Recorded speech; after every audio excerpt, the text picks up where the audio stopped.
I have been away for almost 6 months, but I'm back.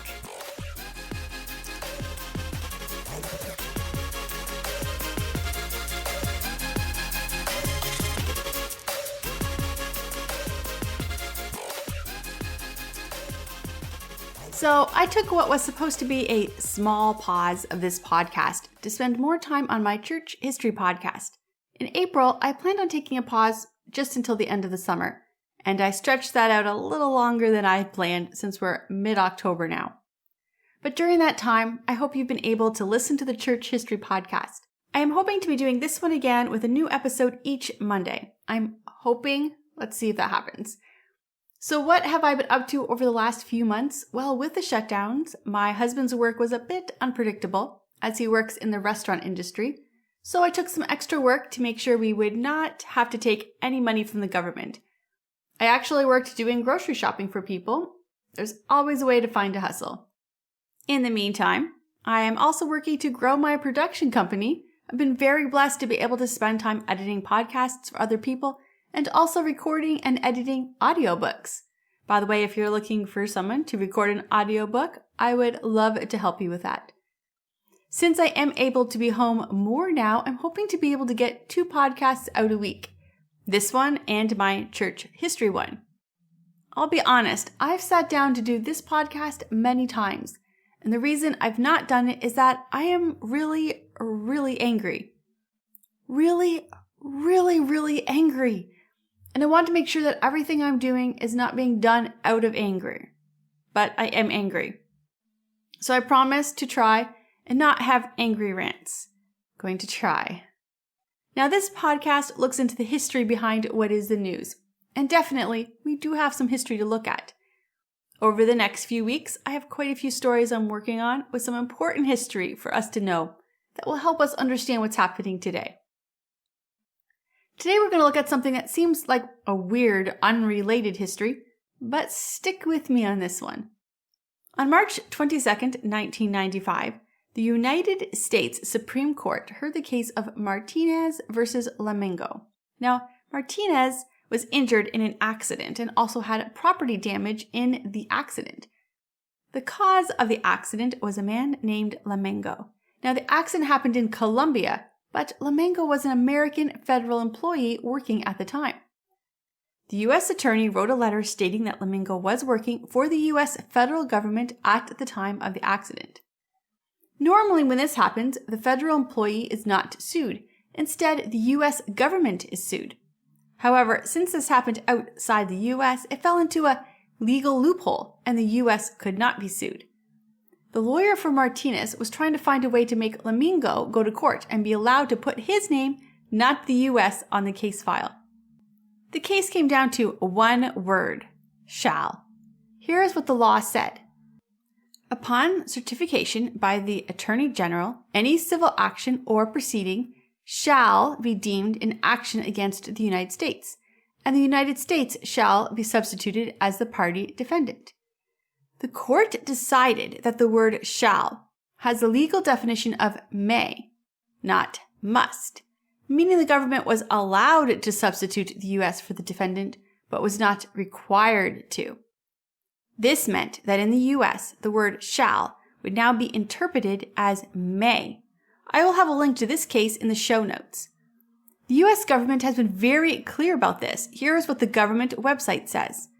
Use must, not shall, to impose requirements. Shall is ambiguous and rarely occurs in everyday conversation. The legal community is moving to a strong preference for must as the clearest way to express a requirement or obligation. Now, that was happening in America. Here in Canada, lawyers began to talk about what this means here in Canada. In 2011, a columnist named Robert Lane Green wrote that he believed Canada should do the same. Australia and the UK both changed shall to must. And then Canada did. Here's what the official Canadian government website says. The auxiliary shall is not to be used because of its legalistic tone, its rarity in Canadian English outside legal documents, and the multiple meanings that have been ascribed to it in legislative texts. There are several ways to draft prohibitions. X must not, a person must not, it is prohibited to, it is prohibited for anyone to, everyone is prohibited from. May not or no person may must not be used to create prohibitions. May, in the positive, was quite a different meaning from shall or must. However, the meaning of these words in common usage is more or less the same when they are made negative, that something is forbidden. Now, why is this little piece of weird history related to your life today? Well, here in Ontario, we have a law that has been written. It's the rules for Stage 3. Let me read some of this to you and see if anything jumps out. The person responsible for a business or organization that is open shall ensure that any person in the indoor area of the premises or the business or organization or in a vehicle that is operating as part of the business or organization wears a mask or face covering in a manner that covers their mouth, nose, and chin. Any word jump out? Yeah, shall.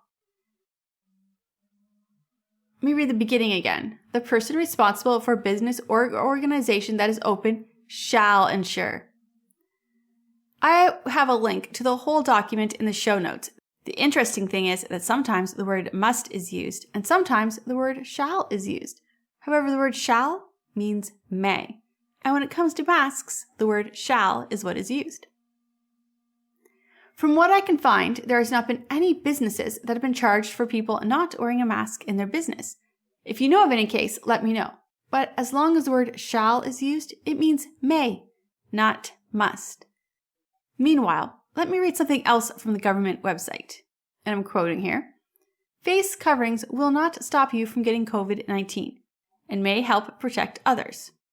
Medical masks should be reserved for use by healthcare workers and first responders. So, for today, that's my little history behind the news. And I'm working on some more stories that you will want to subscribe to make sure you don't miss. So to end, I'm going to share some thoughts that I have over the last few months. The question is, what do Christians do during this time? Well, let me tell you a little history story. The year is 1877. The people of Minnesota are on the brink of starvation. A plague of locusts has been killing their crops for 30 years. They're actually not locusts, but grasshoppers. However, the people of Minnesota call them locusts because they devour crops the way locusts did in the Bible story of Exodus. They got into houses and even ate clothes. And in the year of 1877, people noticed a lot of eggs, more than ever before, and they realized there would be no food again this year. They had to do something. Over the last years, governors had tried to help by giving relief to the people, but the people didn't want money from the government. They wanted to grow their crops. This year, they had a new governor, Governor Pillsbury. The governor came up with a solution. It was actually a genius idea, and one they should have tried 30 years earlier, and one I think we could use today with our problems. Governor Pillsbury decided that April 26, 1877 would be a day of prayer. Not just a day of prayer, it would be very specific. Every single business would be closed for the day, and every single church would be open. The people would go and meet in the church, and they would pray. But they wouldn't pray for an end to the grasshoppers. No, they would pray for humility, and they would pray for forgiveness for their sins. They would confess their sins and humbly ask God to heal their land.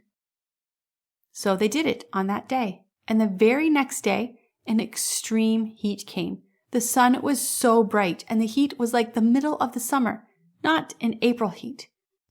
As the heat came, the grasshopper eggs came to the surface and began to hatch. In just one day, suddenly there was grasshoppers everywhere. It seemed like the opposite of what they had asked for had happened. Instead of an answer to prayers, it looked worse than the day they had prayed. But then, suddenly the heat disappeared, and a cold wind hit. People who were standing outside in the heat rushed inside. And then the rain began to fall. And then the rain turned to ice. And every single grasshopper was frozen or drowned. They were all killed. Every single one of them. The crops were saved. And they had a great year. To this day, Minnesota has not had a plague of locusts or grasshoppers return. We serve a God who is the same yesterday, today, and forever. He doesn't change. The same God who parted the Red Sea in the story of Exodus, who saved the crops in Minnesota, is the same God we serve today. God says that if my people, who are called by my name, will humble themselves and pray and seek my face and turn from the wicked ways, then will I hear from heaven and will forgive their sins and heal their land. First, I know that God was talking about the nation of Israel here. He's not talking about Canada or America. However, we know that this verse shows who God is, what his character is. And even though this is not a promise given to the church, I do believe that it is who God is. So, the church, we need to, 1, humble ourselves. That is something I don't think we, the Western church, even know how to do. In fact, I think a lot of the churches were closed or are still closed or have major restrictions because they don't want people to look down on them. I personally believe it has a lot more to do with pride than anything else. Look at us. We're a good progressive church. See, we got our face masks on and everything. Our church for decades has been run like a business, with the congregation being customers. We have to have our comfy seats, our good coffee, and an entertaining show. The preacher is going to give us a message about how we can have a better life. No mention of sin. That isn't a word we're going to hear. We definitely got rid of the altar call. So to start, we need to preach about sin and bring back the altar. And then we need to go to the altar, confess our sins, and ask God for forgiveness. Once we've humbled ourselves, we can go to the next phase, pray and seek God's face. When is the last time you truly could say that you were seeking God's face? What does that mean? It means we want to be in the presence of God, but his face is a more personal way of being in God's presence. If you're in the same room as someone, that's being in the presence of someone. But when you are face to face with someone, you see them in a more personal way. You really get to know someone when you sit face to face with someone. So we need to pray in a way where we're not satisfied with just knowing that God is with us. We want to be face to face with him in the sense that we want to know God, know everything about him, and know him in a personal way. And then we need to turn from our wicked ways. Remember, this verse is talking about God's people who are called by his name. We, the church, need to turn from our wicked ways. We need a complete overhaul. We're supposed to be a family, but here in Canada, our churches are more like businesses. We're corporate churches. What does that mean? Well, in our church history podcast right now, we're talking about the Puritans. The Puritans wanted to overhaul the Church of England. They wanted to go back to what the church was supposed to be. They wanted anything that was not part of the church we find in the Bible to be gone. They wanted the Bible preached from the pulpit in depth. They didn't want weak, shallow preaching. They encouraged family devotions by showing the men in the home how to lead family devotions. They pushed families to read a chapter from the Old Testament and a chapter from the New Testament every day. They prayed together. If you want to know more about the Puritans, I'm going to put a link to the Church History podcast in the show notes. But I think we need to look to the Puritans and what the Puritans did with the Church of England. So we need to humble ourselves. We need to seek his face. We need to pray. We need to turn from our wicked ways. And then God will hear us. And then God will heal the land. We've done basically the opposite of that. Over the next few weeks, we're going to try to have a Monday morning episode. In the meantime, for more podcasts, such as my church history podcast, and some other interesting ones you'll find on my website, go to lauraleesiemens.com. You'll also find some videos and blogs. And I will see you next week.